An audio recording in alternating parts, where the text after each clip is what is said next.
of CFL Talk. Welcome to the Spanglish World Network on Zingo TV, channel 250. Please remember to download the Zingo TV app at the respective app stores for iOS and Android devices. While you download the app, make sure you rate and leave a comment. Both apps are absolutely free.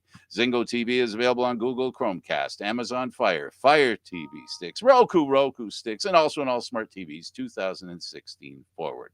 Here's the brighter bulb right now himself, David Morassutti. Hi, David. How you doing? Not bad. Not in a really good mood because my microphone keeps moving, and I don't understand why. Stop moving. Is it Eduardo doing that to me, or is that just a natural thing that's going? Oh no, it's Eduardo. It's got to be Eduardo. I don't know. Somebody's moving the mic. No. Anyway, it's like the CFL. Somebody keeps moving the ball. It depends which hash mark you want it to be on, I guess. Yeah, exactly. The good old figuring out the hash mark business. That's gonna be a fun thing to go through over the next. How long do you think it's gonna take for teams to figure this out? There's going to be the situation that we see all the time anyway. There are teams that I want to call them trick plays, surprises, an understanding of the rule book. For example, Winnipeg. For example, Hamilton. They love to throw surprises out there. Yeah. If you're an Argo fan, you know exactly those two teams have done it to them over the years. So it'll take a while. It'll be to varying degrees for every team. How advantageous any of the new rules are may not be, we may not be aware of it immediately, but I can tell you somewhere down the road, long before the playoffs, there's going to be an opportunity to go, oh, so that's what it's going to look like. Yeah, no, for sure. Some were saying that special teams is really where hash marks is really going to play, where it's kind of playing the biggest role right now. Well, it's easier on the kicker, right?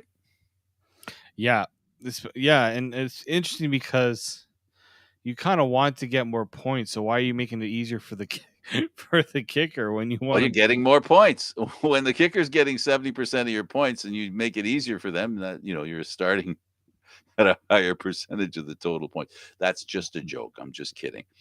No, in reality, there's some stuff in the rules that will make offenses, it'll perk offenses up a little bit. But again, like we said, and like we talked about just moments ago, it's going to take a few seconds for the teams to figure out how advantageous it can be. And, it's going to be like defense and offense, right? Defense throws something at the offense. Offense goes, oh, okay, so now I'm going to do this.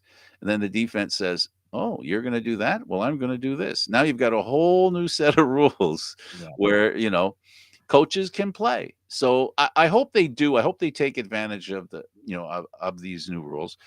I hope it shows up on the scoreboard. You and I both, I think, agree that the CFL without a lot of scoring isn't the CFL. No, not at all. And I am very glad that they have preseason right now because some of what we've seen has not been bad. Some of what we've seen hasn't been good for some teams. So like they need this preseason. They desperately need. I think this was and I didn't even the one other thing that dawned on me was having padded practice back.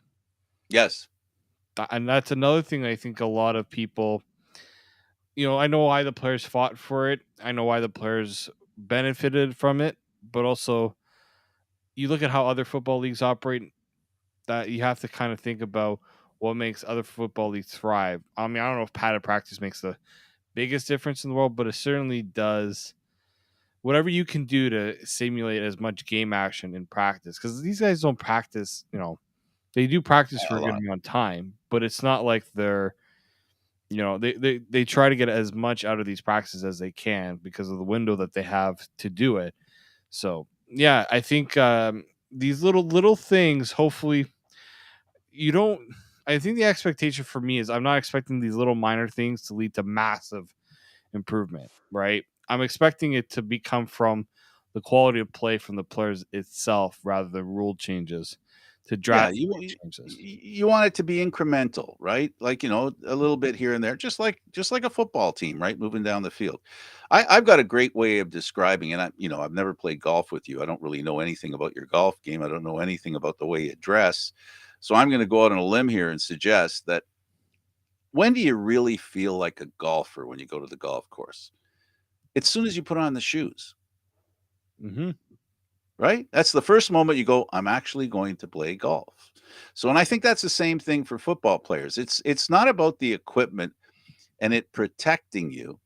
Hmm. It's the creation of something that that triggers your memory that you're playing football, and wearing the equipment says you're playing football. If you're not wearing equipment, you're playing flag football. That ain't football. Not to football players anyway. It's about contact. We talk about it in every sport, well, at least sports where there's physical contact, like hockey, lacrosse, and other sports like that, or even boxing. Until you get the first punch, you don't really feel like you're in the game, right? Until you make that first hit, whether it's football or hockey, you don't feel like you're really into the game, and the equipment affords you the opportunity to lay a little bit of lumber on somebody. You know what? And it's like when you go out to practice and you're putting on the full gear, you feel like you are getting ready to play in the game. It's not practice. Right, it's business time. Exactly. So I know I totally agree on that. I think when it comes to getting the most out of practice, I mean that's the only way players teams are going to improve is if you practice and you're able to take what you did in practice and put it on the field. So why not try to Mm. simulate as much of what you're doing on the field during the game in practice? So Well, we saw a perfect example this week of that theory and that thought. If you're Chris Jones, you want the score clock and the audio to do what you went into the stadium and why you're standing in the stadium. You want the noise, the imitation of crowd noise. You want the video scoreboard to be working because you want to create the atmosphere that the team's going to be playing in. Just like putting on the uniforms, also playing through loud noise for the offense is really important. It's an adjustment that they need to be prepared for, and they need to understand immediately before they even go on the field that they're dealing with it.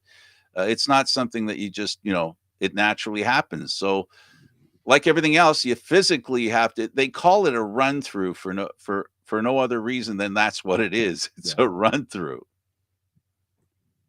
exactly. I mean, the only time I remember before the rule came in about changing from padded practice, the only times you would ever see players not have their full gear was for walkthrough. And walkthrough is just it's a 20-minute thing where the team just goes through the plays. This is play A, this is play B. Where do guys have to go? Where do they have to be? And that's it. They're not actually throwing a ball. They're not actually doing a full run. It's just like the Argos at one point I remember covering a practice, and they did a walkthrough in a tennis court. Like They've done it in the gym, when it's inclement weather outside. So they do that all the time, like yeah, like you're saying. But it doesn't have the same feel as wearing your uniform and actually no, running patterns, not at all. throwing a ball, catching a ball, No, making a you, block. you can't really. It's so hard, right? We always talk about why why do why is the NHL have so many preseason games? Well, it's mainly because you don't want to see the quality of play in preseason happening in the regular season. In baseball is I think the most meticulous one. They have spring training because hitters need to hit a X amount of they need has a certain amount of at bats before the season to get their timing right. Pitchers need X amount of innings pitched before they get into their routine, right? It's all about building a routine, building, if teams go through so many changes, you have to build relationships. You don't think a quarterback needs time with the receiver. You don't think, even for defensive players, you don't think the guys who are making the calls have to figure out positioning and all those things. It takes time. All Yeah. these things always take time. Muscle memory is great, but you need muscle realization. You need the reality of actually using your body Yeah.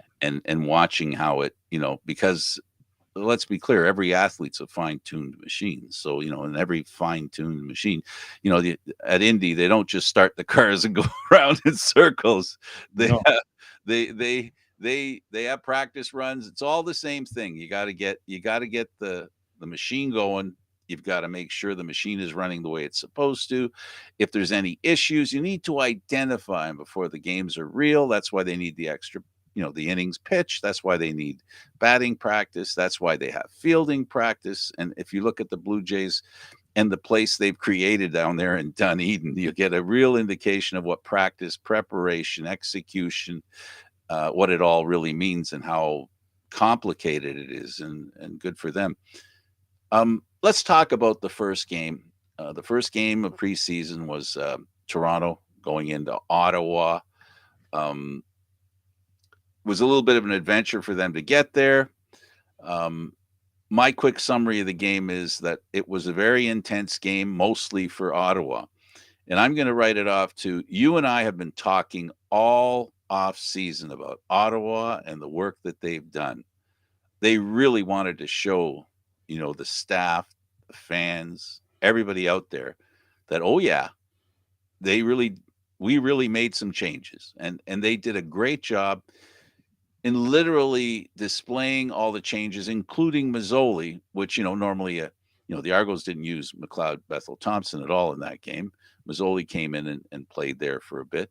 They used all their quarterbacks. It was a game that it seemed like Toronto didn't seem ready to play.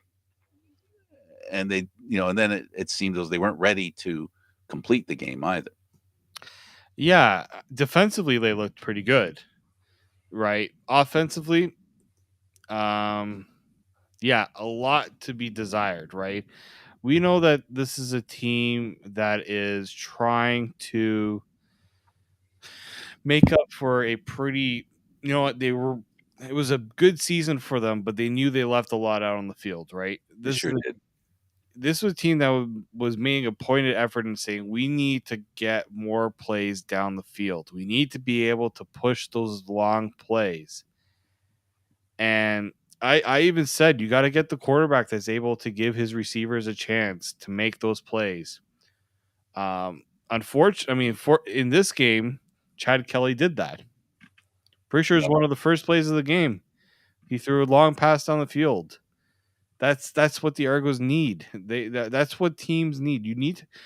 The defense needs to be able to respect the deep ball, right? And if Absolutely. they right, and I think at times against the Argos, teams didn't. They knew that the Argos struggled to get deep plays down the field, and that's where I think that's where the frustration for Ryan Dinwiddie was really apparent because he thought they were past this, and I think his first round of cuts after the first preseason game Uh, was quite weak. Wow. I know we'll talk about that after. I mean, we're focusing on the game, but I think this game was also a bit of a wake up call because we talked about how loaded the East is. There are three teams, four teams that can all viably go for first place, and you lost to a team that made the biggest change in their off season. Well, I think the best way to accentuate what you said, Javon Leak. Sorry, this is rushing. I want to go to receiving. Um, AJ Richardson, 42 yards and two passes. That's what you're looking for. Isaiah Wright, 4 passes for 7 yards. AJ Owet, 4 passes for 4 yards. Demonte Or, Coxey or for 36. for 36. Sorry. Anyway, the point I was trying to make is that there weren't the deep passes that you're talking about, but AJ Richardson showed that it could happen. So the Argos can do it. Um, you know, they just, I just think they were on the road, and I don't think they were as ready to play this game as they will be to play the season. I know that the intense level of the game, as I said, Ottawa Coach Dinwiddie, he was livid after the game. You could see how frustrated he was and how much he expected, and they didn't deliver.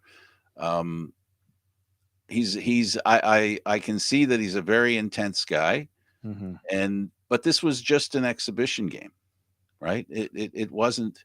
But I think he knows what you said, which is you got to come out of the gate in a hurry here this season in the Eastern Division. Yeah, no, for sure. I don't have I know some people are like, it's preseason. Let's not get too worked up about it. Well, problem is coaches need, they need to, they can't set the standard that it's just preseason. We'll get it together. This is also a veteran team in a lot of regards, right? I mean, there's a lot of the players that were in this game weren't exactly veterans. These were really pretty much the only players, looking at the Argos depth chart here, that were on this team the prior year were Chandler Worthy, AJ Willett, running back, so not even a receiver.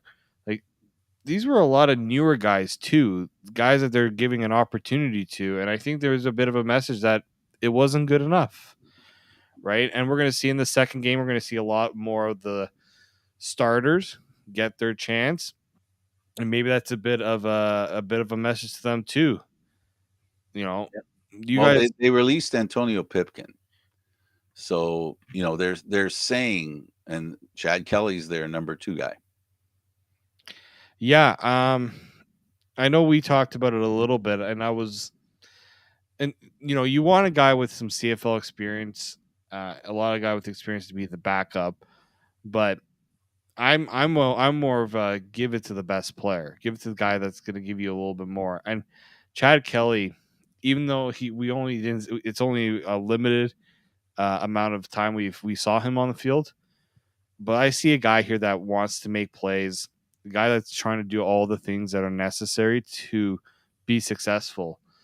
Um, I'm actually kind of glad that they're giving him the opportunity. I I think, like the way they used him. I like the way the coach put him in for a string and then sat him down, and I'm sure they all had conversations. So da da da da da da da, and then he went out a second time a little later. I like that way of doing it, to give a guy pause to think about what just happened and prepare and ask questions considering what he saw. Because again, like putting the pads on, actually throwing the ball yeah, makes it more real. And the game was more real to Kelly. He heard about the Canadian Football League. He's watched the Canadian Football League. Now it's a question of executing in the league. And I liked his ability to run. And man, does he have an arm. yeah, I think that's the part for me. It's Dinwiddie. I think he saw he sees what the potential is for Chad Kelly. That's what you need in the CFL. You need a guy that can scramble, make some plays. Also, you need a guy that can, not only throw the ball down the field, but can be accurate. That can be accurate. I think that's the important part there too. So I'm interested to see. I'm going to assume in their second preseason game, McLeod's going to get about half of that, roughly. I know and then maybe Kelly gets the rest of it. I know they're also looking to bring in another quarterback with Pipkin gone, a younger guy that they can bring along. But I mean, this was something I was curious about, because there was a little bit of hype surrounding Chad Kelly. This is a guy who's got a little bit of notoriety to him. Hmm. Was he going to do the right things to, you know do what he can to land a job versus trying to make himself look good, if that makes sense, right? Yeah. Is he going to do the right things? And sometimes that's players who think of the CFL in a certain way don't necessarily always do that. But I think Chad Kelly, I think he's humble. His experiences have humbled him a little bit to the point of where he is now. Yeah. I agree. When we talk about quarterbacks like Chad Kelly, now we're not talking about a possibly good quarterback. He could be a great quarterback in the Canadian Football League with the small little sample size of the tools that he has. If he can, if his football IQ is as good as it's been said that it is, he could be a great one. And that's what we need in the Canadian Football League. We need great quarterbacks. We've lost a couple. We need to see more great quarterbacks. So hopefully he can become one of those. We also saw three quarterbacks come in. No surprise, Jeremiah Mazzoli being as good as he is, and his stats reflected that. His ability to make key passes under tough situations, we saw that. But I also was impressed equally of Caleb Evans and Tyree Adams. They both impressed me. Good percentage in throwing, good yardage in the passes that they made.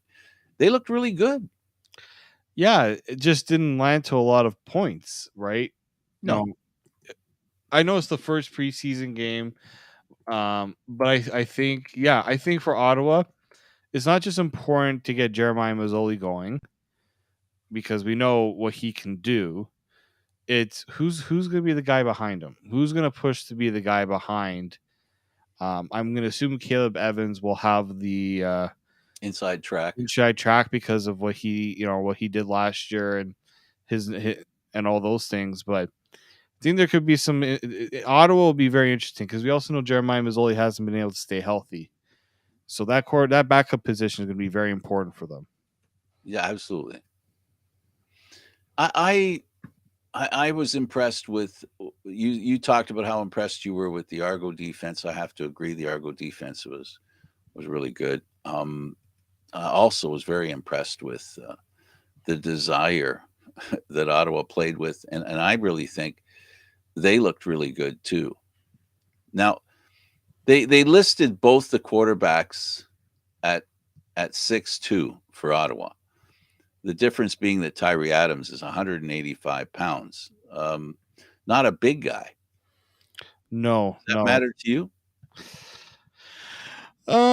It depends on the role that they expect of him, right? Is this a guy that you're gonna put in on the short yardage? Yeah, that's you almost have to make him the backup. Yeah, I can see that. But I think with size, it's Caleb Evans isn't exactly a big guy either, if I'm not mistaken. Six Oh, no, two, sorry, he's 210. 6'2", 210. Okay, so he looks smaller than I guess. I Yeah, mean, no, I looked. I did. I yeah. cheated. I checked. I don't think the weight is too big of an issue. I mean, for some it might be, but you know, Well, you, short yardage, you got to have a guy who's a little bigger. So how will this work? I mean, this is a great example. I think what we're seeing with Ottawa after one game, they're a great candidate for the two quarterbacks in the backfield. You can run Tyree in the short game and then have Jeremiah and Caleb out there at the same time. I'm just going to be interested when it first happens and see how defenses react. yeah, I think you also have to be kind of mindful about that too. I don't think you can go to that well too many times with the two quarterback plays because teams will catch on to it. Defenses will catch on to what you're trying to do. You almost have to save those opportunities for when it's truly necessary, when you could truly catch the other team off guard. Be interesting to see how that Absolutely. role plays in a little bit more, though. It'll be really interesting. Were there any other players that caught your eye in the game? Um, not particularly. I think like for Ottawa, it was nice to see the running game get going a bit there. I think that's something that they're going to need. I mean, Ottawa's, they've been back and forth with trying to get that running game going. And I think that's something they're going to have to continue to work on for the Argos. Running defense was iffy. I think that's something that they're going to have to work on a little bit more.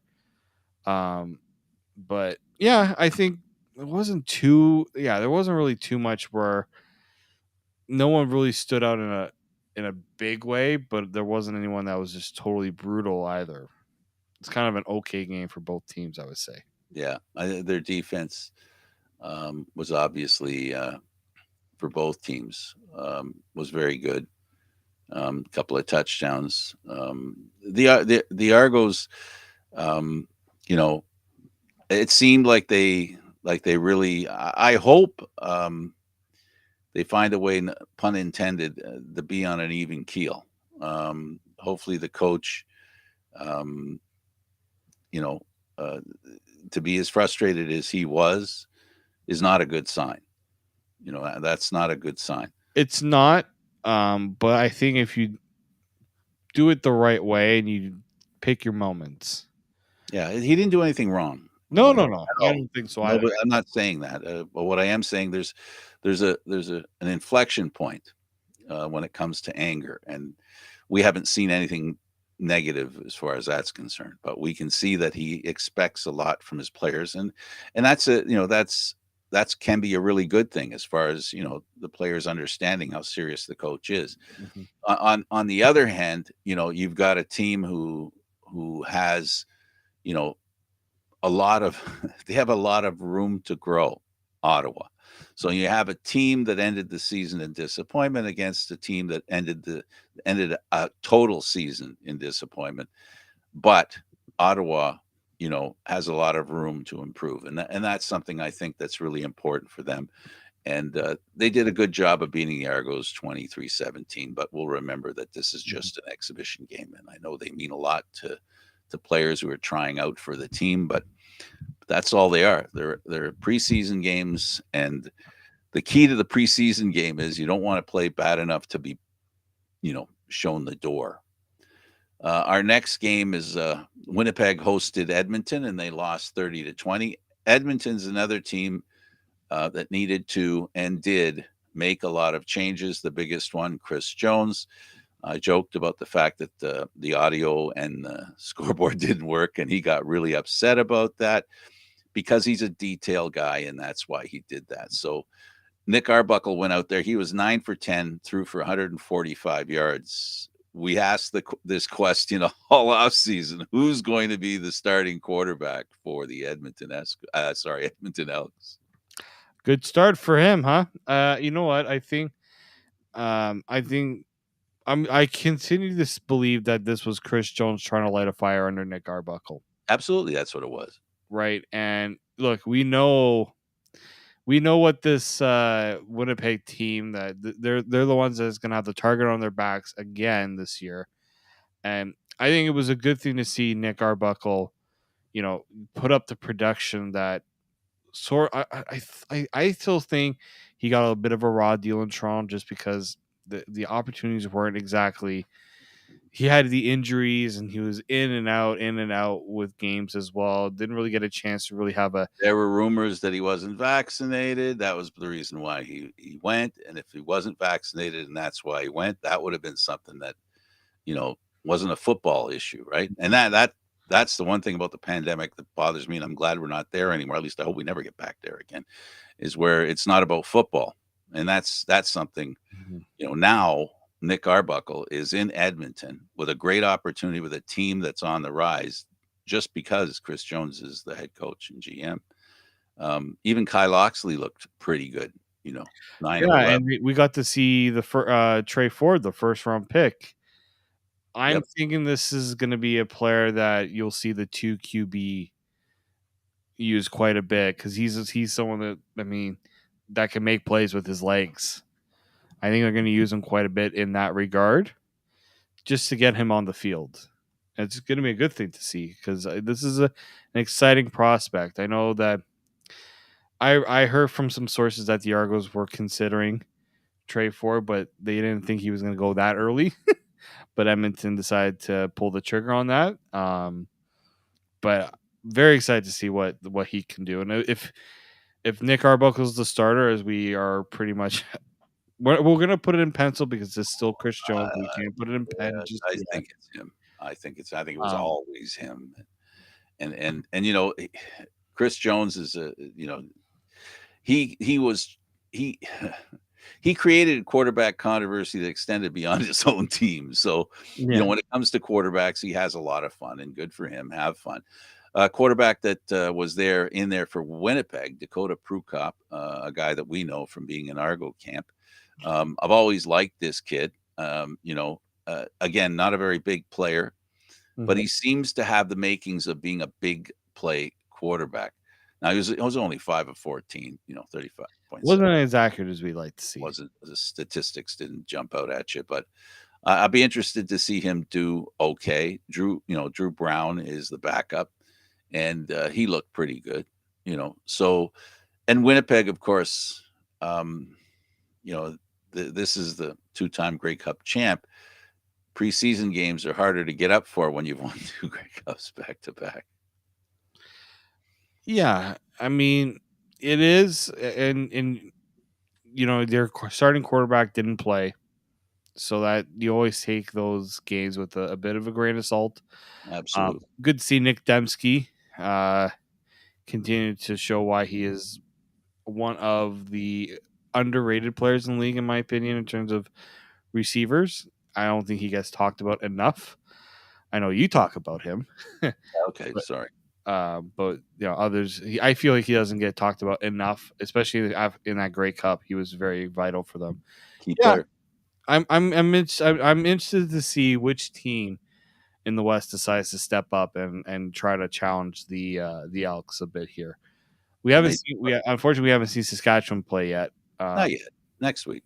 but I'm curious to see which team. Can Edmonton take a step? Is the Chris Jones effect going to be that much? Is it Calgary or is it Saskatchewan still on top? That's going to be an interesting battle there. Very interesting. The other battle. The other answer to the big question in Winnipeg is the running back.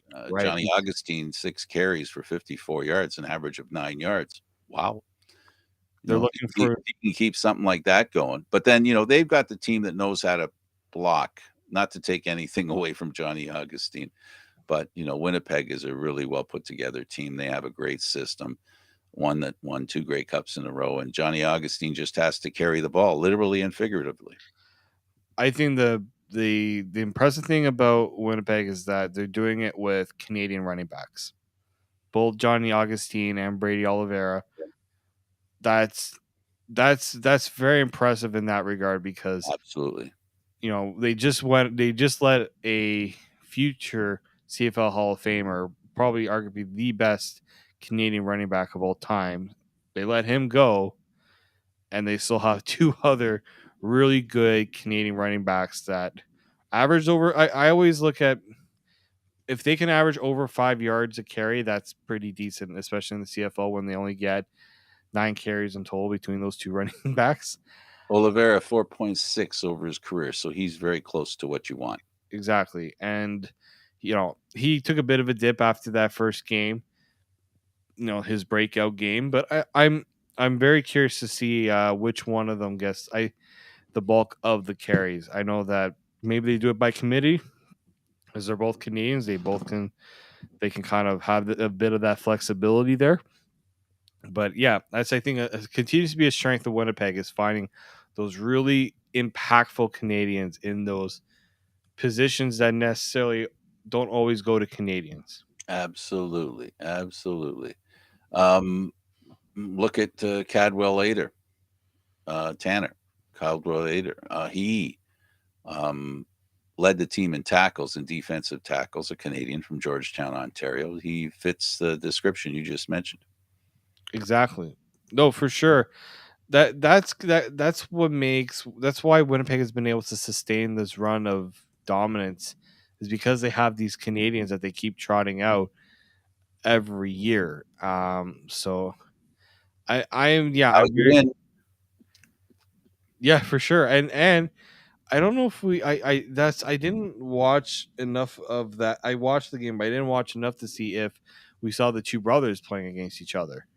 Because we had I Trey didn't know. Ford and we had Tyrell Ford on the other side Yeah. for Winnipeg as well. You know what, I'm getting a lot more excited with these younger Canadians. I am. Well, you should. I think CFL fans should get a little more excited about um, what the future of the Canadian uh, talent pool is. Absolutely. Absolutely. You know, I totally, I totally understand what you just said, and I feel the same way. When I when I watch the Canadian Football League, I know this is going to sound silly, but I don't look for who's Canadian and who's American. I like to watch the game, and I like to think that you really can't pick out the Canadians versus the Americans. once you get past certain positions, right, like quarterback, um, defensive line, you know, uh, cornerbacks are starting to become blended more. Linebackers, even linebackers are as well. So, this business about lessening the amount of Canadians on the team. I don't buy it. I'm not for it. I like the idea that Canadian players are a part of the game in the Canadian Football League, an important part, an integral part, and they're starting to really show. Like I said, led the team in tackles, 5 tackles. So yeah, so Winnipeg all the time. They're always the team that shows us Canadian players and has them doing a great job. No doubt about it, but no but. No, for sure. It's again, this is why we always say when we do, eventually when we do our predictions for the season, always tough to unslot Winnipeg until somebody. Yeah, the only way to discount the champ is once they get beaten, and they're hard to beat. Our next game, if there's a team over the past few years um, that has fallen not freely, they haven't fallen freely, but they've fallen out of the talk about first place, Grey Cup favorite, the Calgary Stampeders. Is it fair to say BC unfortunately drew the unlucky straw to play Calgary first? This is a team, Calgary, that has a lot of pride and a lot to prove, and they have the players to do it. And no, needless to say, the management team as well. I think Calgary was getting tired of some people saying that they've taken a step back. Are you done yet? Like, we finally can say that when Calgary is not the same team. Bo Levi Mitchell's lost a step. Team's taking a step back. First preseason game, 41 points. No big deal. None whatsoever. 21 20 they scored 21 points in the fourth quarter, and the Argos and Ottawa struggled. I mean, to Well, get. that was their best quarter. Both, Toronto and Ottawa. That's when they really scored. Mhm. This is like, what was it, 14, 21 for 21. I'm trying to remember. It doesn't matter anyway. Yeah, they scored a lot of their points in the fourth quarter, and you know, Calgary. This team, no matter how many times you try to to kick dirt on it, to bury it, they keep proving that nope, we're not ready. We're not done yet. We're not done yet. Last year was a beautiful example of a franchise hurting a little bit, starting out the season in a way that no Calgary fan wanted, no Calgary fan expected, and they recovered really well. And I'm just wondering, David, and I think this year might be a continuation of what they did at the end of last year. And if that's the case, Saskatchewan and Winnipeg are going to be in for a fight for first place. Yeah, I think the always I think what will break Calgary season obviously has always been Bo Levi Mitchell. Absolutely. They have solidified their backup position with Jake Mayer. He's going to be their backup. He's proven that he can step in and provide with Bo Levi Mitchell injured. I'm just curious to see, that team has gone through so much transition, so much turnover, and yet, yeah, they always find ways with to make it work. And I think, yeah, what impressed me is they did things a bit differently last year. It wasn't all on Bo Levi Mitchell. Kadeem Carey took no, he was I think their most important player last year, and their defense eventually got it going a bit. It took some time, but they finally figured it out after God knows, you know this we always joke about finally the evil empire has fallen. In the CFL, the empire doesn't fall for too long for teams that know what they're doing, and we know John Huffnagel knows what he's doing. Yeah, Sean Bain kind of proves that point. Running back a punt for a touchdown. Yeah, I think they're realizing that they need to get more out of their running game. Like we always have the it doesn't matter who plays running back for Calgary because they got Bo Levi Mitchell who's going to throw for Mhm. bunch of times. But Bo Levi Mitchell, he had 3 completions in this game, and he also threw 2 interceptions. That's not good. No, and this We is talk about that all the time, that with quarterbacks in the Canadian Football League, they can't afford to throw interceptions.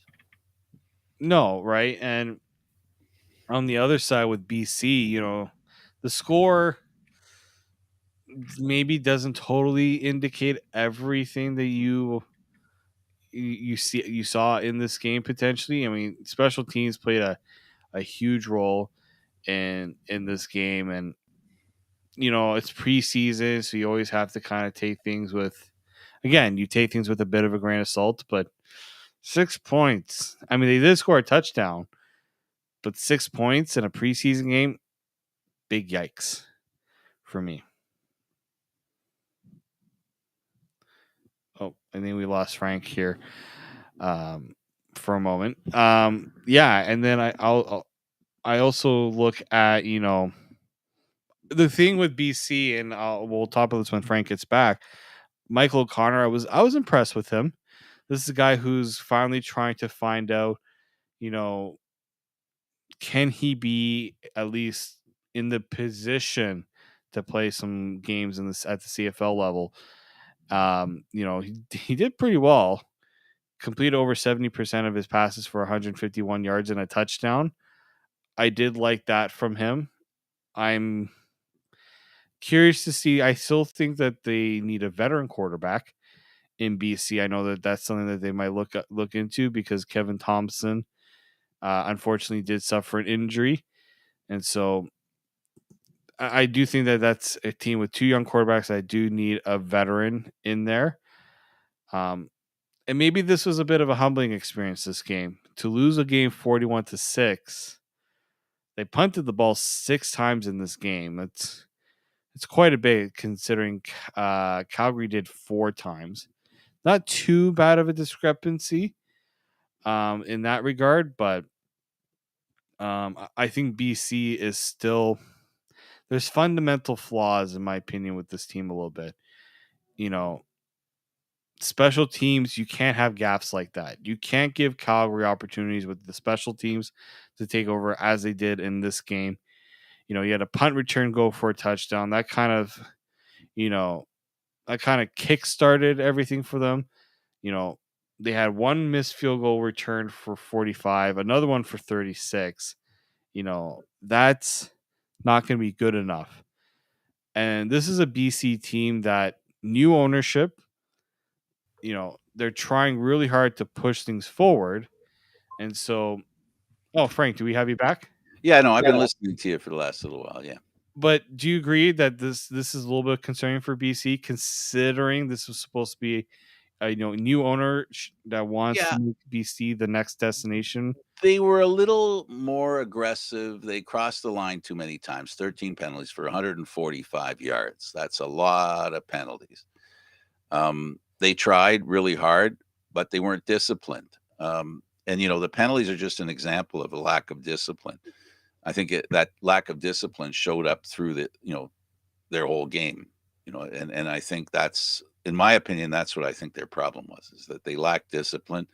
And this is a team like Ottawa last year that disappointed, that expects more this year. But as far as we're both concerned, I think it's fair to say that they're going a different direction when it comes to quarterbacks. They're making decisions that go outside the norm, and if that kind of thinking permeates within the team at a few more levels, that means it's going to take a little longer for the team to gain confidence in the system that they have in place. Because when you do things differently, 2 things happen. You need more time to adjust to what you're going to do, A, and B, the players who are doing just that need a little time, and the confidence in the team can be a little, you know, like in this case, they tried doing more and they got penalties. It's like in every other sport when you're worried about you love your teammate, you're trying to cover for your teammate, you end up doing things. Nobody plays well when everybody tries covering for everybody else. Everybody has a job to do; they got to do it, and penalties come up because somewhere somehow somebody's not doing their job. Yeah, 13 penalties for 145 yards. That's a lot. That's and I 5 on defense, 5 on special teams. It's a lot. That's a yeah, like, that's something that's probably driving Rick Campbell up the wall. Well, that's the kind of stuff that, that's not really the kind of stuff that training camps for or preseason. That's supposed to be stuff that you understand before you even take to the field. That's the scary part. No, for sure. Like that's something that every every every coach is just like, guys, penalties, penalties, penalties. Like they'll say it, do not take dumb penalties, and then unfortunately sometimes the game kind of overtakes a player a little bit, especially the emotional side of it. Absolutely.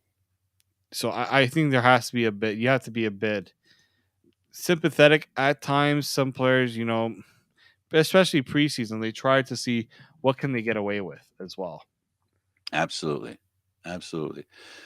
Let's go over. We got a few minutes left. Let's go to the last game and the Montreal Alouettes and the Hamilton Tiger Cats. Hamilton.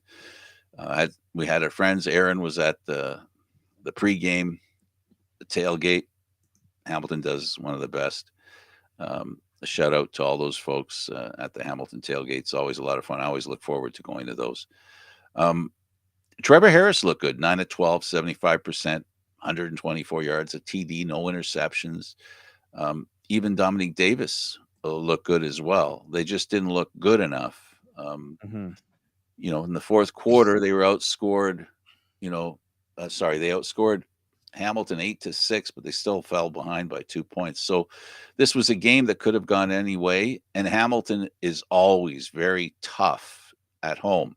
So that says a lot about this close game on Montreal's, behalf. Yeah, I think it was good to see that Trevor Harris is still Trevor Harris, efficient, able to put up big, still able to put up some big plays. It was nice to see Dominic Davis look pretty good too. You know, this is a guy that if he doesn't catch on in Montreal, maybe No, another team takes him on and says we can make something out of a guy who has some CFL experience. I talked a bit about BC, and they might need a guy with a little bit of a veteran experience. Maybe they take a look at what Dominic Davis if he doesn't stick in Montreal, because you're the third guy. I don't know if Montreal if that's gonna be an appetizing enough thing for both parties in that regard. I think it's nice to see that you know we're having teams close that gap on Hamilton a bit too at home. For too long, they were too dominant at home. Like that's I know at times Calgary was really dominant at home, Saskatchewan, Winnipeg, and Hamilton was. I think it's the crowd advantage too, right? You get a little bit of you get a bit intimidated when you go and play in those places. I just remember that Grey Cup. That was the most impressive part for me with Winnipeg is they went into a truly hostile crowd.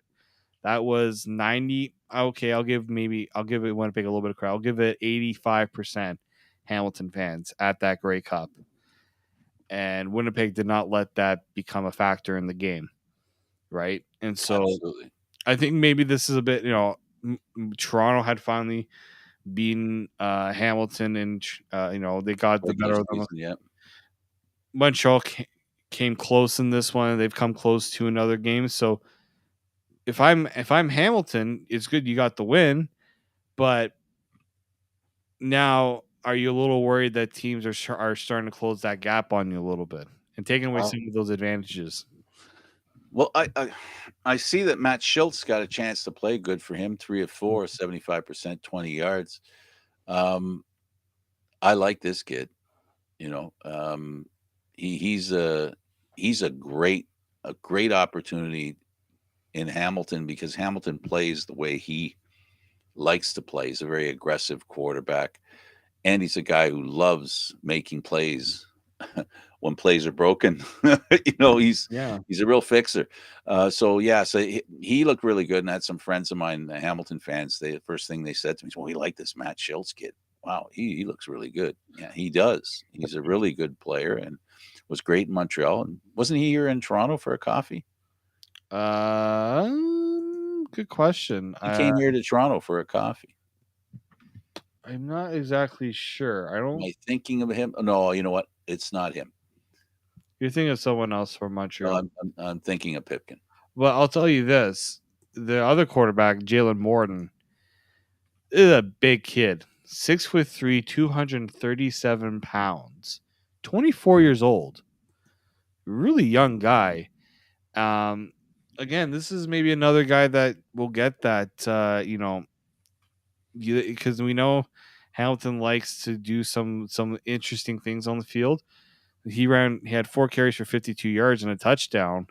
His size, that's going to be a very. I think they're going to use that to their advantage a little bit. Um, Absolutely.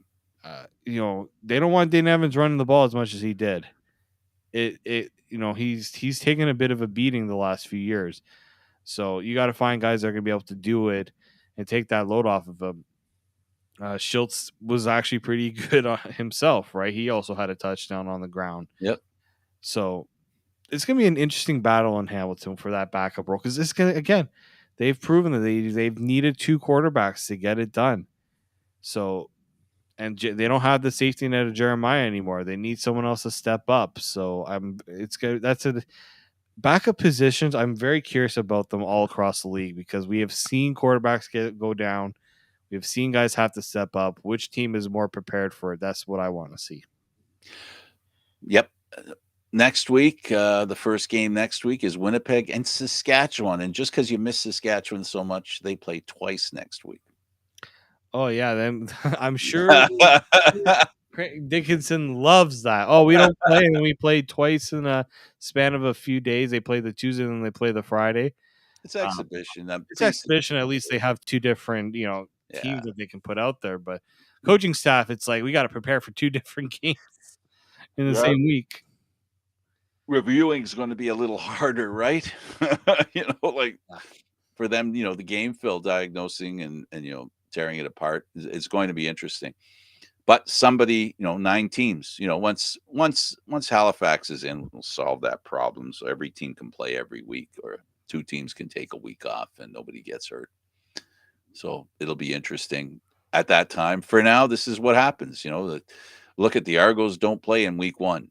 I think that can be a problem. That We can be a saw it problem. before. I remember the last time they didn't play in week 1. It was It one can of be the a problem. worst games I had ever seen the Argos play. They lost 60. It was in the 60s, and the home opener against Hamilton. Yeah, absolutely. Yeah, that's But look, the season started. There were some good games. There was some good scoring. The most important thing that I can muster, and with sincerity as well, by the way, is that as far as the CBA is concerned, we had a tiff. The owners and the players had a bit of a disagreement. The players and the players had a disagreement, but we won. The fans of the Canadian Football League won because we got a chance to watch football come back. It was glad and also that they were able to establish a long relationship. This isn't 7 years is a good time frame. no longer have to deal with a year by year by year by year. 7 years, and there's truly talking with Henoch Mwamba about this.